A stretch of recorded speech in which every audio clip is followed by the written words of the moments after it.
ये कहानी थी निकम्मे दोस्तों की है, एल्डरसन, नेल्सन और कॉडी, जो कि वैकेशन मनाने के लिए खंडाला जा रहे होते हैं। तभी एक गैस स्टेशन पर ये अपनी गाड़ी वॉश करवाते हैं और वहां पहुंचने का सबसे छोटा रूट मैप में देखते हैं।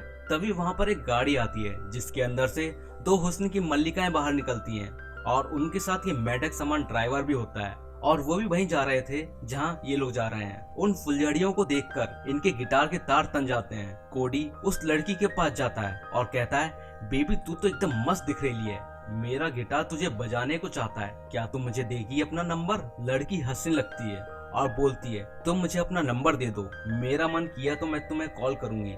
ये सुनकर एल्डरसन भागकर उस लड़की के पास जाता है और उसके पेट पर अपना नंबर लिख देता है। एंड कोडी बी लाइक, अरे तो एल लग गए। अगली सुबह वो लोग एक लोकेशन पर पहुंचकर रास्ता भटक जाते हैं और कच्चे रास्ते से आगे बढ़ने लगते हैं और जंगल के बहुत अंदर आ जाते हैं। जंगल के अंदर उन्हें एक गांव मिलता है जहां बहुत सारे घर होते हैं, पर अजीब बात यह है कि उन घरों में रहने वाला कोई नहीं होता। तभी अचानक से उन घरों से बहुत सारे लोग निकल कर आते हैं और इनके स्वागत में खुश होकर ऐसे नाचते हैं जैसे इनके बाप की शादी है। तभी एंट्री होती है यहाँ के सरपंच की, जो इनसे कहता है, इस झंडू गांव में आपका स्वागत है। और वो इनसे ये भी कहता है कि हमारे इस झंडू गांव में कल जलेबी बाई का मुजरा है जो आपको अटेंड करना है। सरपंच की इस बात पर तीनों लफंटर वहाँ रुकने को तैयार हो जाते हैं। इसके बाद वहाँ वो दोनों हुस्न की मल्लिकाएं भी आ जाती हैं जो इन्हें गैस स्टेशन पर मिली थी। और थोड़ी देर बाद दो बाइक राइडर्स भी वहाँ पहुँच जाते हैं और वो सरपंच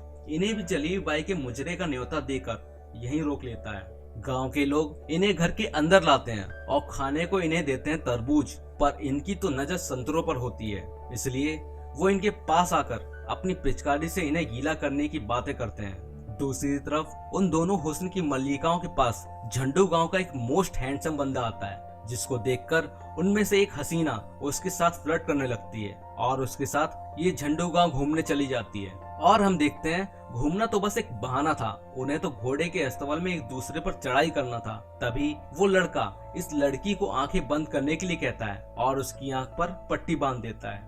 जब पट्टी को हटाया जाता है तो वो लड़की देखती है कि उसके दोनों हाथ और पैरों को 4 घोड़ों के साथ बांधा गया है। जब तक वो लड़की कुछ समझ पाती, वो घोड़े एक एक करके भागने लगते हैं, जिसकी वजह से उस लड़की की बहुत दर्दनाक मौत होती है। इसके बाद वो सरपंच अपने दोनों बेटों को लड़कियों को पकड़कर मारने को कहता है, जिससे हमें पता चलता है कि सरपंच का इरादा कुछ ठीक नहीं है। दूसरी तरफ हम नेल्सन को देखते हैं जो झंडू गांव की लड़की के साथ मस्ती कर रहा होता है। तभी वो लड़की उसे दूध बताकर धोखे से तेजाब पिला देती है, जिससे नेल्सन की भी मौत हो जाती है। सुबह होते ही जब वो सभी दोस्त वहां से जा रहे होते हैं, तभी सरपंच उन्हें रुकने को बोलता है और उन्हें बताता है कि कुछ ही देर में फेस्टिवल चालू होने वाला है, तो जलेबी बाई का मुजरा देखकर जाना।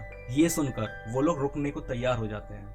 इसके बाद हम देखते हैं जेनी नाम की लड़की, जो स्टार्टिंग में उस बाइक राइडर के साथ आई थी, उसे राजकुमारी की तरह सजाया जाता है और बाकी लड़कियां भी खुश होकर उसके लिए नाचने लगती हैं। फिर किसी तरह उसे बातों में उलझाकर एक बड़े से घंटे के नीचे लाया जाता है। वहीं पर एक बुढ़िया जो इस घंटे की रस्सी को पकड़कर खड़ी थी, वो जेनी से कहती है, अब हमारा घंटा बजाने का टाइम हो गया है। ऐसा कहकर वो रस्सी छोड़ देती है, जिससे जेनी की भी बहुत बुरी मौत होती है। ये सब होते हुए उन हसीनाओं का ड्राइवर देख लेता है, जिसे हमने स्टार्टिंग में गैस स्टेशन पर देखा था।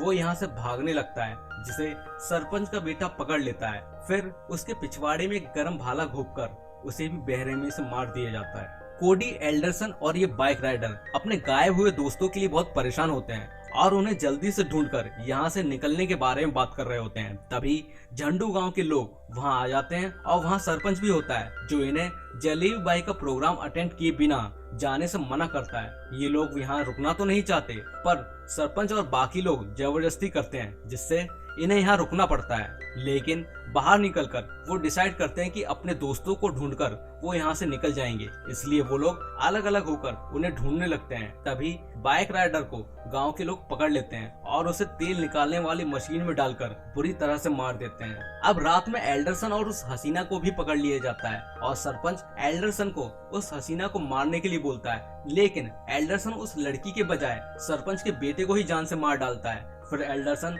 और उस सरपंच के बीच बहुत लंबी फाइट होती है, पर वो उसे मामू बनाकर हसीना को साथ लेकर वहाँ से भाग जाता है। अब अगले दिन वो दोनों पुलिस स्टेशन जाते हैं और उस पुलिस वाले को अपने साथ हुई पूरी घटना बता देते हैं। फिर उसे अपने साथ लेकर झंडू गांव आते हैं, पर उन्हें यहाँ कोई भी नहीं मिलता और उन्हें पता चलता है कि ये पूरी जगह एक कब्रिस्तान है। इसके आगे वो पुलिस वाला बताता है कि यहाँ पहले एक गांव हुआ करता था, पर वॉर के टाइम सारे गांव वालों को बेरहमी से मार दिया गया था, जिसका मतलब ये अब तक एक भूतिया गांव में वैकेशन मना रहे थे।